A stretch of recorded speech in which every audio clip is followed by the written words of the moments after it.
अस्सलाम वालेकुम। नमस्ते, सत श्री अकाल। उम्मीद करता हूँ फिट होंगे, बेहतरीन होंगे, अपनी लाइफ अच्छे से एंजॉय करोगे। हम तीनों की तरह आज एक और वीडियो, उसका टाइटल है वीडियो का टाइटल है जी शिव जी के डमरू, त्रिशूल और नाग का अद्भुत रहस्य और mysteries of lord Shiva feat Akshat Gupta.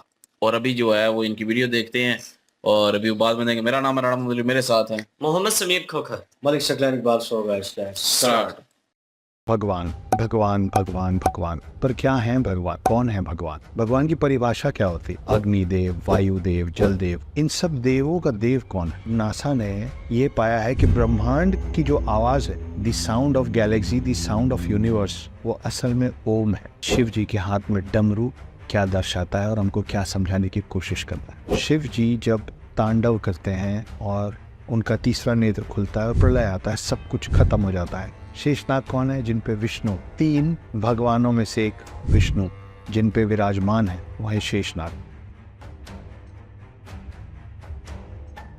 सभी को मेरा प्रणाम। मेरा नाम है उर्मिला पुत्र Akshat Gupta. I am a full time house husband, part time author, screen writer, poet and lyricist. बचपन से हम लोगों ने एक शब्द सुना हुआ है, भगवान भगवान भगवान भगवान। पर क्या है भगवान? कौन है भगवान? भगवान की परिभाषा क्या होती है? एक शब्द मात्र है या उससे कुछ ज्यादा? भ से भूमि, ग से गगन, व से वायु, व में आ की मात्रा, अ से अग्नि और न से है नीर, मतलब होता है पानी। तो जो भी शक्ति इन पांचों तत्वों को साध सके, जो भी शक्ति इन पांचों तत्वों को अपने काबू में ला सके, वो होते हैं भगवान। और फर्क है भगवानों में और देवों में। अग्नि देव है, जल देव है, वायु देव है, भगवान नहीं। तो फिर भगवान कौन है? ब्रह्मा, विष्णु और महेश। और उसमें भी इन सारे देव जो हैं, जिनका मैं अभी नाम ले रहा था, अग्नि देव, वायु देव, जल देव, इन सब देवों का देव कौन है? कौन है जो इन सारे देवों को अपने वश में कर सकता है या उनके हिसाब से सब कुछ चलता है? वो है देवों के देव महादेव। कौन है महादेव? शिव।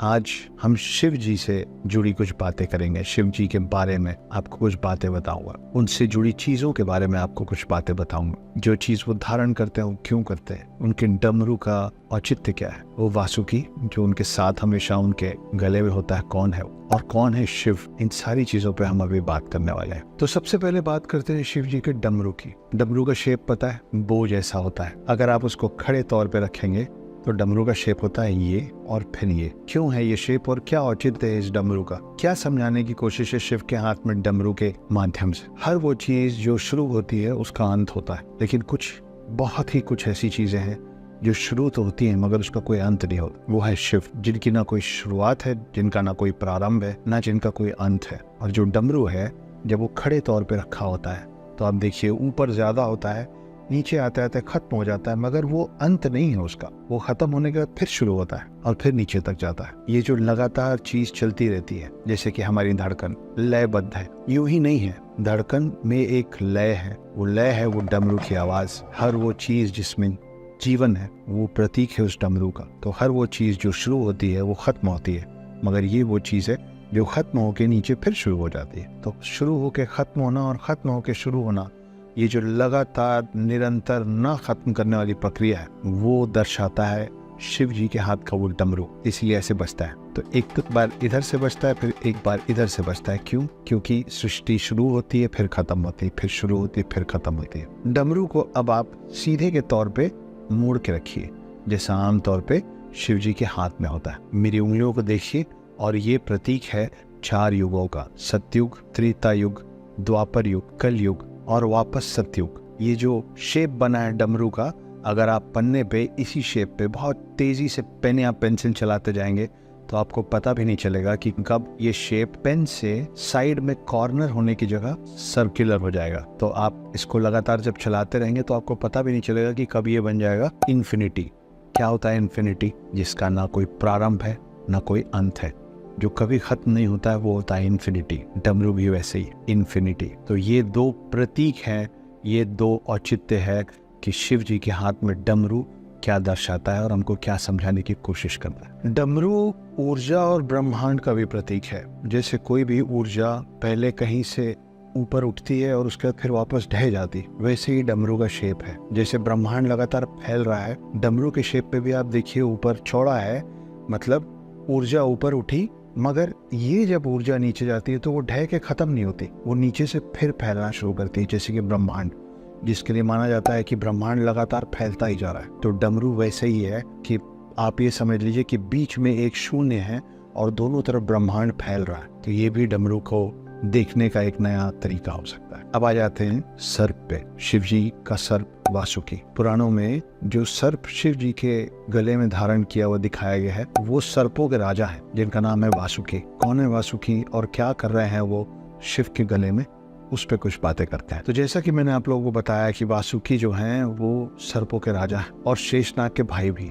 शेषनाग कौन है? जिन पे विष्णु, 3 भगवानों में से एक विष्णु जिन पे विराजमान है वो है शेषनाग। शिव जी जब जिनको डिस्ट्रॉयर बोला गया है, ये 3 कौन कौन है? Brahma the creator, Vishnu the preserver और शिवा द डिस्ट्रॉयर। शिव जी जब तांडव करते हैं और उनका तीसरा नेत्र खुलता है और प्रलय आता है, सब कुछ खत्म हो जाता है, तो चंद चीजें, चंद जीवन शेष बच जाता है। उसमें जो सर्प शेष बच जाता है, द स्नेक रिमेनिंग, वो कहलाता है शेषनाग, जिसपे विराजमान है विष्णु। तो शेषनाग और वासुकी, वासुकी जो शिव के गले में है, ये दोनों भाई हैं। और गरुण कौन है? गरुण देव जो है जिन पे विष्णु जी विराजमान होते हैं, विष्णु जी का वाहन, वो सारे सर्पों का कजन ब्रदर है। बस सोचा आपको अलग से बता दूं। पर वापस आते हैं वासुकी पे। तो ये जो घातक सर्प को धारण करना शिव जी के साथ दिखाया गया है, वो ये दर्शाता है कि वो समय और मृत्यु से स्वतंत्र है। ऐसा माना जाता है कि एक बार जब सर्पों की प्रजाति पर खतरा मंडराने लग गया तो शिव जी ने उन्हें आश्रय दिया और तब से वासुकी को आभूषण की तरह पहनते हैं। शिव के गले का सांप कुंडलिनी का भी सूचक है, जो कि हमारे भीतर होता है सुप्त अवस्था में। ये सारी जो बातें मैंने आपको बताई वासुकी से रिलेटेड, वो सब हमारे अंदर है, क्योंकि शिव भी हमारे अंदर है। तो चाहे हम बात करें उस सूचक की जिसे कुंडलिनी कहते हैं, या इस बात की कि उन्हें आभूषण के तौर पे वो क्यों ग्रहण करते हैं। वासुकी को काल का नाम भी दिया गया है, क्योंकि आपका भी समय कभी अच्छा कभी बुरा बदलता रहता है।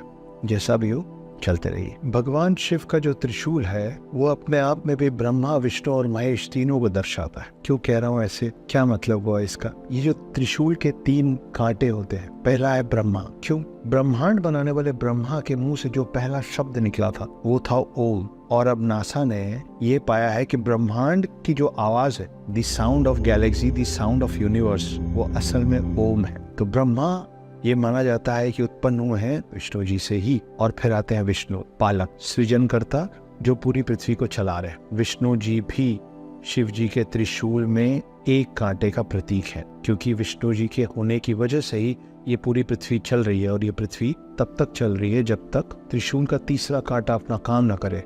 स्वयं महेश, जिस दिन वो डिस्ट्रॉयर नटराज रूप में प्रलय लाएंगे, जब उनका त्रिनेत्र खुलेगा, तीसरी आंख खुलेगी और सब कुछ ध्वस्त हो जाए। पृथ्वी और सृष्टि के बनने से लेकर पृथ्वी और सृष्टि के चलने तक और उसके खत्म होते तक, वापस डमरू के शेप में खत्म होने तक और फिर से शुरू होने तक, सब कुछ एकमात्र शब्द है, वो है शिव। जी बिल्कुल जी, शिव जी के बारे में बहुत कुछ नया जानने के लिए मिला है। और शिव जी के बारे में जो चीज़ें इन्होंने भाई साहब ने बताई हैं वो हमारे लिए बहुत, चले हमारी इंफॉर्मेशन में इजाफा हो गया। हम भी ये सोचते थे कि जो चीज़ें उनके पास हैं उनका रहस्य क्या है, वो क्यों उनके पास है, उनके ऊपर भी बात करेंगे। सबसे पहले तो शिव जी के ऊपर बात करते हैं कि शिव जी कौन है।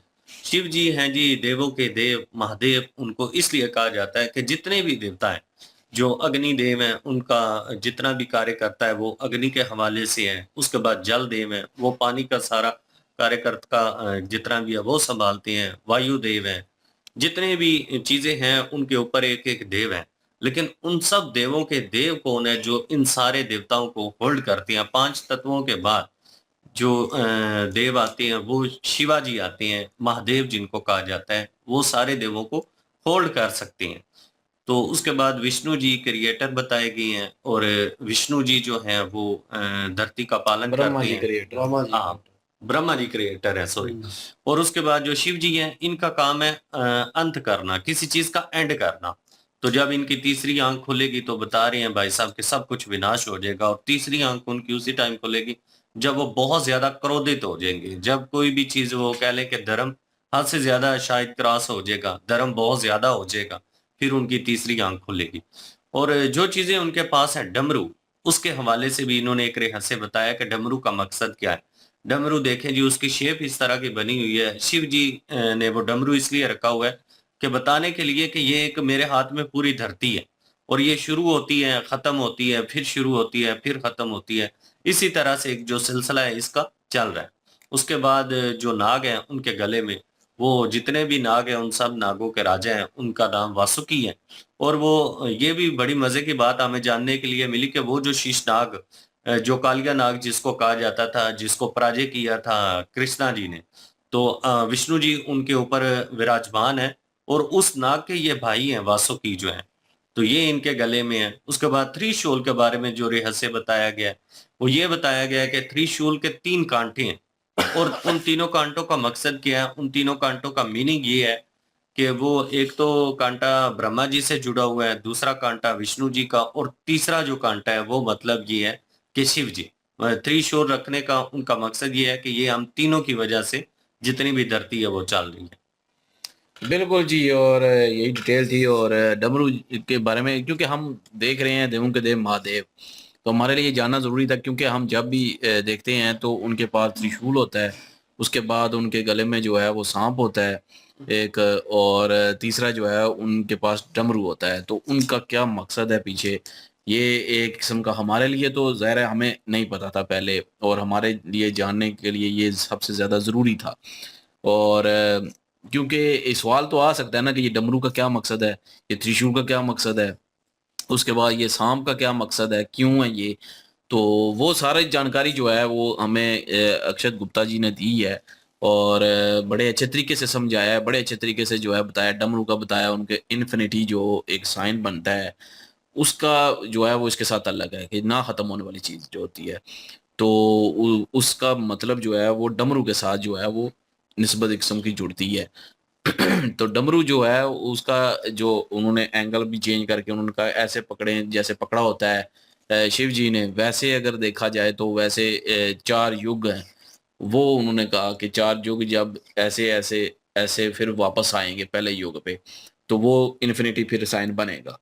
तो वो इन्होंने बताया, और ब्रह्मांड जो है वो फैल रहा है, ये इसमें भी कोई शक नहीं है, ब्रह्मांड जो है और ज्यादा फैलता जा रहा है। तो डमरू की शेप ऊपर से फैली हुई है, नीचे से क्लोज है, फिर ऐसे क्लोज, फिर फैली हुई है। तो वो चीज़ बता रहे हैं कि फैलेगी, फिर सिकुड़ेगी, फिर फैलेगी। तो ये चीज़ जो है उन्होंने शो की है, एक डमरू का जो है काफ़ी सारा अच्छा तारफ़ इन्होंने करवाया कि डमरू क्यों है उनके पास। और जो साँप है उसका नाम है वासुकी, और वासुकी जो है वो शीशनाग के जो है वो भाई हैं।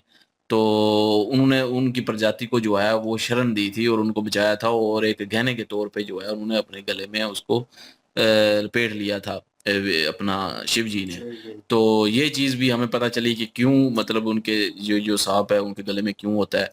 और त्रिशूल जो उन्होंने पकड़ा होता है उसका भी उन्होंने बता दिया कि 3 जो सिरे हैं उनके, वो एक ब्रह्मा जी हैं, और दूसरे जो हैं विष्णु जी हैं, और महेश जी जो के डिस्ट्रॉयर हैं।